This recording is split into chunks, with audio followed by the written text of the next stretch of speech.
Hola, espero te encuentres muy bien. Aquí Javier Darío Ríos Castillo, tu psicólogo en tratamiento de adicciones. El día de hoy vamos a ver uno de los componentes que tendremos que generalmente seguir a lo largo de lo que sea nuestro proceso de recuperación, incluso aún más allá de cuando nosotros identifiquemos que hemos logrado algunos objetivos relacionados a nuestro consumo, nuestra conducta adictiva, es algo que se recomienda seguir haciendo por sus múltiples beneficios que tiene para nuestra salud mental, pero sobre todo porque aumenta nuestra capacidad de autoobservación, de estar alerta de lo que podrían ser estas situaciones de riesgo, y esta técnica se llama diario de proceso de recuperación. En algunas otras literaturas lo encontrarás como autorregistro, pero nosotros lo llamamos proceso de recuperación o diario de proceso de recuperación porque no solamente nos interesa dar un registro y un seguimiento de las situaciones en las que tú llegas a consumir, dado que, como lo hemos hablado en otro momento, la recaída, el volver al consumo es parte de este proceso, no es un ir hacia atrás, no es un fallar, tampoco echar a perder las cosas, sino uno de los síntomas claros de que tenemos una adicción. Entonces, ¿qué vamos a hacer con el diario de proceso de recuperación? Para este momento ya habrás recibido el formato en PDF que puedes tú imprimir o pasarlo directamente a una agenda en la que tú quisieras trabajarlo. Esto que te voy a mostrar es un formato o una forma de presentarlo muy estructurada, pero no necesariamente es la única, y tú puedes hacer este diario de una manera que tú te sientas más cómodo, que tú sientas que estás depositando lo más claramente posible tu sentir, tu experiencia, tu pensamiento. Lo realmente importante es que en esas páginas se reflejen, puede ser en páginas digitales o puede ser páginas de papel, se refleje claramente el proceso y el día a día que tú vas llevando en esta búsqueda de mayor salud mental, tranquilidad, recuperar algunos aspectos de tu vida o mejorar otros aspectos que tal vez han sido como no tan trabajados, y esto no siempre tiene que ver con el producir más, tener mejores condiciones, no siempre tiene que ver con tener más dinero, más éxito. Muchas veces tendremos que verlo y ponerlo en términos de estar lo más tranquilo posibles. Pero vamos a hablar un poco sobre este diario de proceso de recuperación. Sabemos, y lo que se sabe de la ciencia, es que el escribir es que el simple mero acto de escribir con nuestro puño y letra o tenerlo dentro de un documento de computadora permite generar una serie de condiciones que van a mejorar nuestra salud mental. La primera, tal vez y más importante, es que un diario o mantener una escritura constantemente va a reducir nuestros niveles de estrés y ansiedad. ¿Por qué necesariamente pasa esto? Porque cuando nosotros dejamos que nuestra mente divague con todos los contenidos que pueden llegar en cualquier momento, eso puede producir una mayor problemática en nuestra salud mental, pues el cerebro nos puede llevar a lugares horribles que no han sucedido, puede llevarnos a lugares atrás en el tiempo que nos han sido muy dolorosos, pero sin que nosotros podamos tener una opinión al respecto. Cuando nosotros escribimos sobre esos procesos dolorosos, sobre esas dificultades o esos miedos a futuro, es como si nosotros pudiéramos alzar la mano y decir, espera, ¿yo qué me gustaría que pasara? ¿Yo qué hubiera querido hacer diferente? ¿Qué haría diferente el día de hoy? En vez de que solo sean pensamientos que estarían pasando sin que nosotros podamos amarrarlos o analizarlos claramente para que vayan en función de lo que nosotros queremos,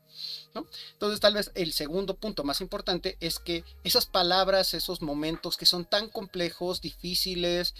tal vez sensaciones que no sabemos cómo explicar y que podrían estar relacionadas a nuestro consumo, podemos ponerlas en palabras y pueden ser un poco más fáciles para las demás personas y sobre todo para nosotros poderlas entender. ¿En qué va a consistir nuestro ejercicio de diario de proceso de recuperación? Lo que vamos a hacer es llevar un registro diario. Puede ser de una, dos o tres o más situaciones en las que nosotros identifiquemos que pudimos consumir o que consumimos, y que no solamente se centre en los precipitadores internos, externos, el consumo, cómo nos sentimos, qué situaciones había, sino que también tengamos un espacio para poder identificar aquellas situaciones en las que tal vez pudimos resistir la tentación del consumo, pudimos pasar una situación extremadamente agradable que nos hizo incluso hasta olvidar que estábamos en un proceso de recuperación. Por ejemplo, si estamos en una reunión, estamos en un momento de soledad, pero con mucha paz y tranquilidad, con satisfacción, podemos también tener ese registro de esos momentos donde nosotros nos sentamos bien. El proceso en sí, entonces, va a consistir de las situaciones en las que sí voy a consumir o puede haber una situación de recaída, pero en la que voy a aprender sobre los precipitadores internos y externos, mis sensaciones físicas y las consecuencias a corto y mediano y largo plazo, pero también voy a registrar aquellos momentos en los que voy avanzando, o vamos a pensarlo así. Claro, cuando nosotros vamos avanzando también es cuando nosotros identificamos los momentos en que estamos recayendo o los precipitadores que nos llevan a eso. Pero cuando hablo avanzando es cuando nos damos cuenta de que podemos encontrar satisfacción en nuestro día a día y también un momento de relajación o desestrés cuando sin que yo tenga que consumir. Por ejemplo, cuando pongo en marcha alguna estrategia o alguna cuestión que a mí me ayuda a afrontar el estrés o la ansiedad del día a día. Quizás puedo identificar y llevar un registro de las situaciones cuando voy con mis amigos, con mi familia, estoy haciendo ejercicio, voy a la iglesia o a alguna reunión donde yo me sienta muy bien, incluso puede ser una reunión de doble A, donde yo me siento contento, acompañado, incluso comprendido por la misma situación. Entonces, todos esos momentos, tanto los complejos como aquellos que me puedan dar una sensación de felicidad y de tranquilidad, irán dentro de este diario de proceso de recuperación. Consiste en que, claro, como lo hicimos en el ejercicio de análisis funcional conductual, si existe una situación o yo llevo un momento en el que recaigo, recupero o vuelvo a consumir, pueda llevar un registro tanto de las veces que he consumido como de los precipitadores internos y externos que están relacionados a mi consumo. La intensidad del deseo de consumir, es decir, si yo de repente tal vez empiezo a experimentar una sensación muy débil o ligera de que quiero consumir, o puede ser una situación muy intensa y una sensación que me está completamente generando ansia por llegar al consumo, voy a ponerle un valor numérico que va del 0 al 10, donde 0 es una intensidad casi nula, casi imperceptible, a 10 una intensidad demasiado poderosa y que probablemente significa una recaída o regresar al consumo. Voy a también identificar las sensaciones físicas, es decir, entrar más en contacto con mi cuerpo, lo que siente mi pecho, mis manos, mis piernas, mi cabeza. ¿Qué puedo registrar en mi cuerpo que esté generando, que esté relacionado con ese deseo de consumo? También lo que hice, las acciones que hice a partir de toda esta actividad y que también voy a registrar si he llegado al consumo, cuánto pude consumir según la unidad en la que yo mida mi consumo. En el caso, por ejemplo, de consumo de alcohol puede ser número de copas, en el caso de fumar una sustancia como marihuana o tabaco puede ser el número de cigarrillos o de hitters que yo consumo. Y cuando es otro tipo de sustancias, por ejemplo, la cocaína o la piedra, puede ser un registro de las veces de grapas o de inhalaciones que yo hago. También si yo tengo otra conducta adictiva que no es necesariamente una sustancia, puedo tomar, por ejemplo, el tiempo que llevo eh, relacionándome con ciertas personas, o puede ser también si cuánto tiempo he pasado conectado a internet, tal vez en una cuestión de adicción a ciertos contenidos, cuánto tiempo llevo viendo esto, y cuando se trata, por ejemplo, de apuestas, cuánto tiempo yo he estado involucrado en la situación de estar apostando. También voy a describir de manera más juiciosa y más clara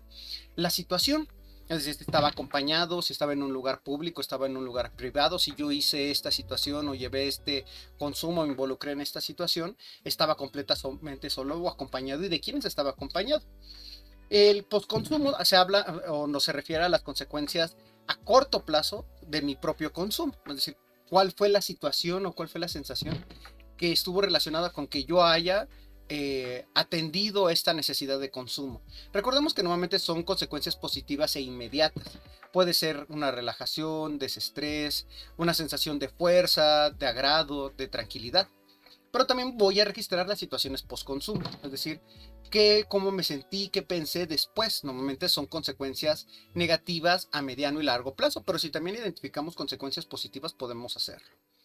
En el formato encontrarás un ejemplo tanto de una situación de consumo y de no consumo. En este caso de la situación de consumo, habla primero de identificar los precipitadores internos, la urgencia con la que la persona identificó su consumo, el pensamiento, qué es lo que pasó por su mente, qué pensamientos cruzaban y que podrían estar relacionados a consumir, las sensaciones físicas, qué es lo que hizo la persona y cuánto consumió y dónde lo hizo, así como cómo se sintió cuando por fin logró su consumir dio satisfacción a este deseo de consumo, y después cuáles fueron las consecuencias a mediano y largo plazo. Pero también, como comentábamos, vamos a hacer un seguimiento de las situaciones que no llevan necesariamente un consumo y que al contrario nosotros reconocemos como una posibilidad o una señal de que podemos estar sin este consumo y que podemos sentirnos bien, tranquilos, satisfechos con nuestro día a día. Por ejemplo, la persona que hace este ejemplo puede describir por una situación externa, una situación de una reunión familiar, identificar que no sintió urgencia en todo el día, identificar que su mente estaba perdida de repente en momentos, darse cuenta de que había perdido momentos como este, de reuniones, pensamientos tal vez de recordatorio de culpa, de tensión o de querer un mejor futuro. eh, las sensaciones físicas, por ejemplo, de tensión, de ansiedad, pero que también pueden estar relacionadas a un proceso de relajación.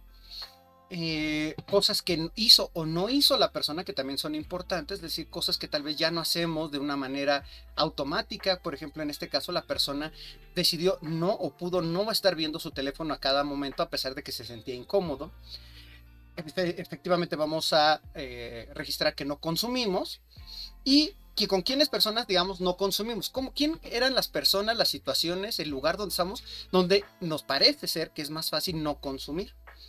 Las consecuencias a corto plazo de no haber consumido y también las consecuencias a mediano y largo plazo de no haberlo hecho. Entonces, esto, como lo estamos viendo, puede ser un registro muy cuadrado, de casillas, de paso a paso,